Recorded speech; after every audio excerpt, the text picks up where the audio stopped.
नमस्कार दोस्तों। उम्मीद करता हूँ आप लोग बढ़िया होंगे। लेकिन आज की जानकारी, जैसा कि मेरे पीछे स्लाइड लगी होगी, इसी से अनुभव आपको लग गया होगा कि यह स्लाइड किसी और चीज़ की नहीं है, बल्कि मोदी 3.0 जो मंत्रिमंडल का गठन किया गया है, जो मंत्री परिषद राष्ट्रपति द्वारा नियुक्त की गई है, उससे जानकारी से संबंधित है।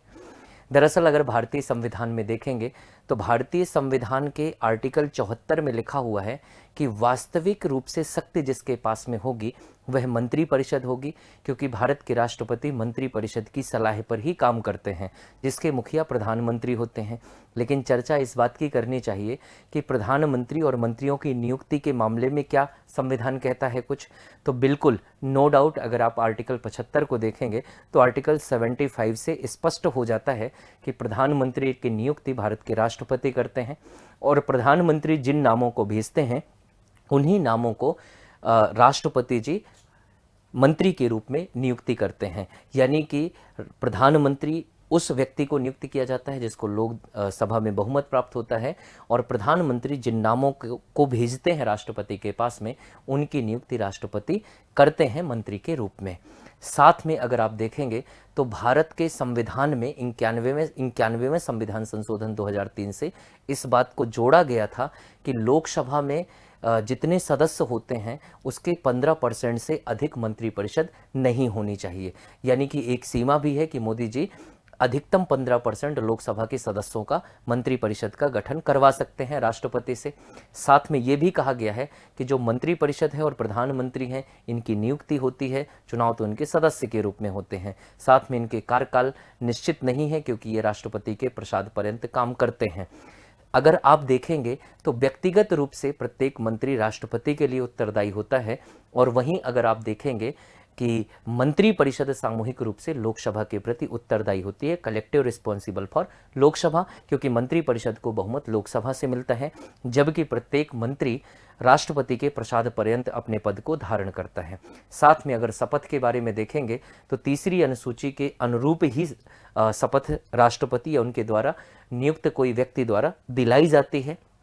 इसके अलावा अगर आप देखेंगे तो इसमें लिखा हुआ है कि कोई भी व्यक्ति प्रधानमंत्री या मंत्री बन सकता है, उसका सदस्य उस समय पर होना जरूरी नहीं है, लेकिन उसे 6 महीने के भीतर किसी का सदस्य बनना जाना चाहिए। लेकिन एक बात और गौर करने की बात है कि कोई ऐसा व्यक्ति जो दल बदल के आधार पर अयोग्य ठहराया गया है, उसको तब तक मंत्री या प्रधानमंत्री नहीं बनाया जा सकता जब तक वह पुनः सदस्य नहीं बन जाता। यानी कि दल बदल से अयोग्य व्यक्ति पर यह कंडीशन लागू नहीं होती है। इनके वेतन भत्ते संसद द्वारा निर्धारित किए जाते हैं। अब हम आते हैं इस मंत्री परिषद के बारे में। मजेदार बात यह है कि मंत्री के पास में कौन सा विभाग रहेगा यह प्रधानमंत्री तय करते हैं, लेकिन अनुच्छेद 77 के अनुसार मंत्री परिषद जो मंत्री हैं वो विभाग में किस तरीके से कार्यवाहियों को संचालित करेंगे, इसके नियम तय करने का अधिकार भारत के राष्ट्रपति को दिया गया है। चलते हैं, नरेंद्र मोदी जी भारत के 15वें व्यक्ति हैं जो फिर से तीसरी बार शपथ ले चुके हैं भारत के राष्ट्रपति के रूप में। 3.0 का कार्यकाल शुरू हो चुका है, और यह 18वीं लोकसभा के चुनाव थे।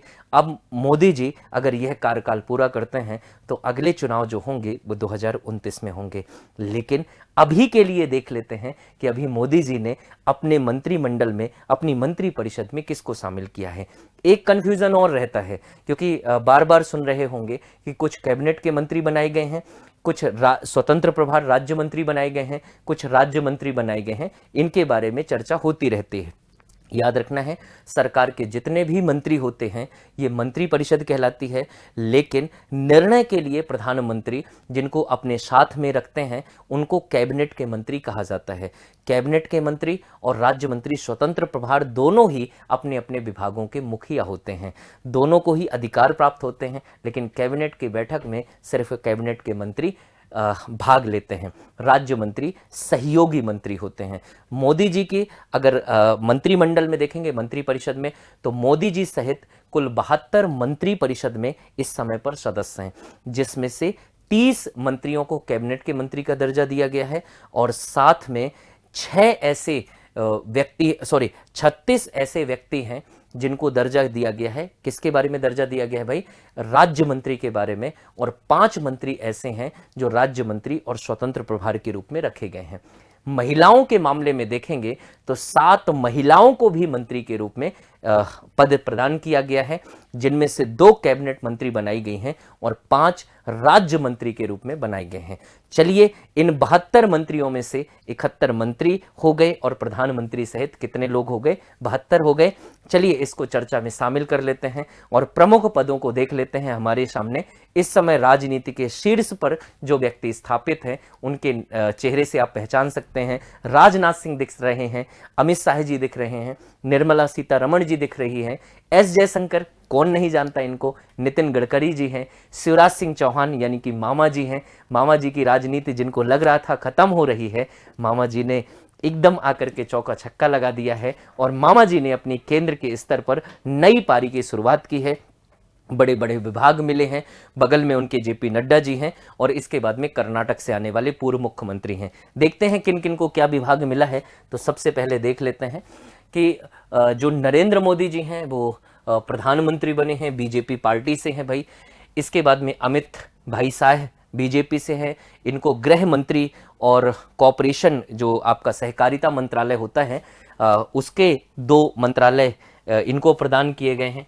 राजनाथ सिंह फिर से दोहराव कर चुके हैं कि वो भारत के रक्षा मंत्री होंगे, डिफेंस मिनिस्टर होंगे।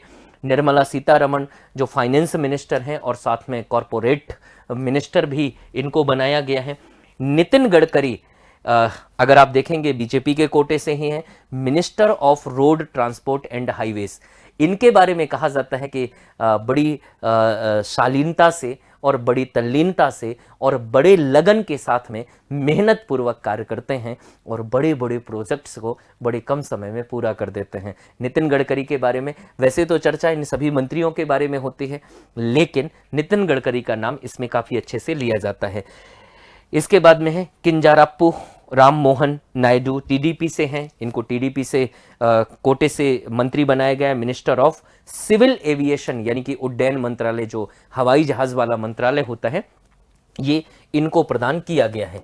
चलिए भाई, इसके बाद में देख लेते हैं एचडी कुमारस्वामी, जेडीएस जो पूर्व कर्नाटक के मुख्यमंत्री रहे, एचडी देवगौड़ा जो भारत के प्रधानमंत्री रहे, हरदनहल्ली देवेगौड़ा उनके बेटे हैं और उनको जेडीएस जो पार्टी है उसकी तरफ से मिनिस्टर ऑफ हैवी इंडस्ट्रीज और मिनिस्टर ऑफ स्टील का जो विभाग है वो सौंपा गया है। Sarbananda Sonewal BJP minister of port shipping and waterways है। जीतन राम मांझी जी को जो HAM पार्टी से हैं भाई, minister of micro small and medium enterprises का मिनिस्ट्री दिया गया है। हरदीप सिंह पुरी बीजेपी की तरफ से ही बने हैं, minister of petroleum and natural gas ministry इनके पास में है। आगे देखिएगा पीयूष गोयल बीजेपी के कोटे से हैं, minister of commerce and industry है। Dharmendra Pradhan BJP, minister of education. तो एजुकेशन मिनिस्टर जो बनाया गया है वो धर्मेंद्र प्रधान को बनाया गया है।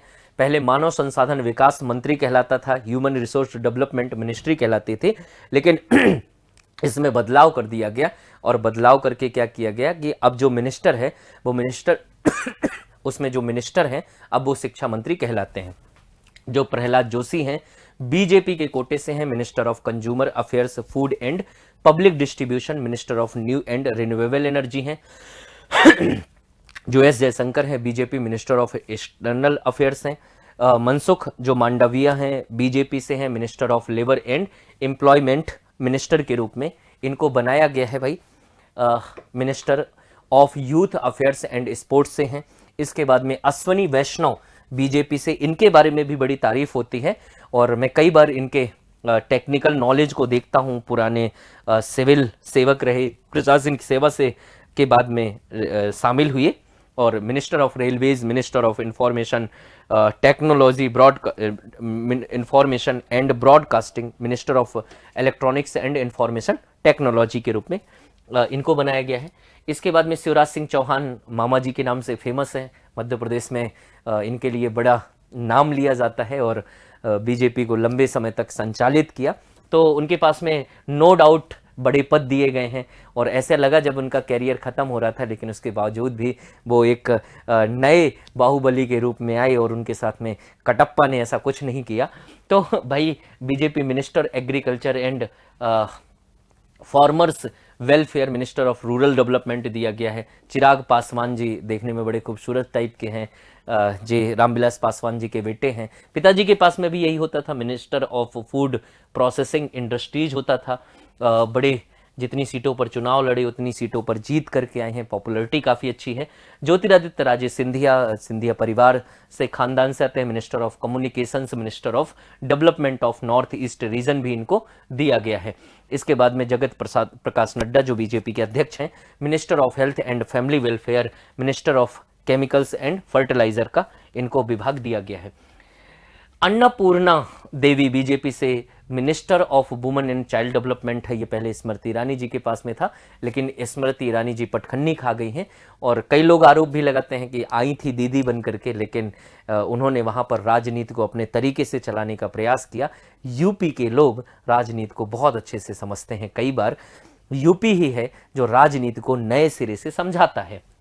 Bhupendra Yadav BJP minister, BJP के कोटे से हैं, मिनिस्टर ऑफ एनवायरनमेंट है, फॉरेस्ट एंड क्लाइमेट चेंज दिया गया है। गिरिराज सिंह बीजेपी से मिनिस्टर ऑफ टेक्सटाइल दिया गया है। मनोहर लाल खट्टर जो हरियाणा के पूर्व मुख्यमंत्री रहे, बीजेपी के कोटे से उनको मंत्री बनाया गया, minister of power, minister of housing and urban affairs दिया गया है। राजीव रंजन सिंह ये अलायंस से हैं भाई, इनका दूसरा नाम लल्लन सिंह है, जेडीयू से आए हैं अलायंस से। Minister of Panchayati Raj, minister of fisheries, animal husbandry and dairying, ये वो जो आपके नीतीश कुमार जी हैं उनकी वाली पार्टी से हैं। डॉक्टर बीरेंद्र कुमार जो सबसे वरिष्ठ के रूप में, और इन्हीं को नियुक्त किया जाता है प्रोटेम स्पीकर के रूप में। तो देखिएगा कि जब शपथ चलती है तो बीरेंद्र कुमार जी इस बार मंत्री बने हैं। Minister of social justice and empowerment ministry इनको दी गई है।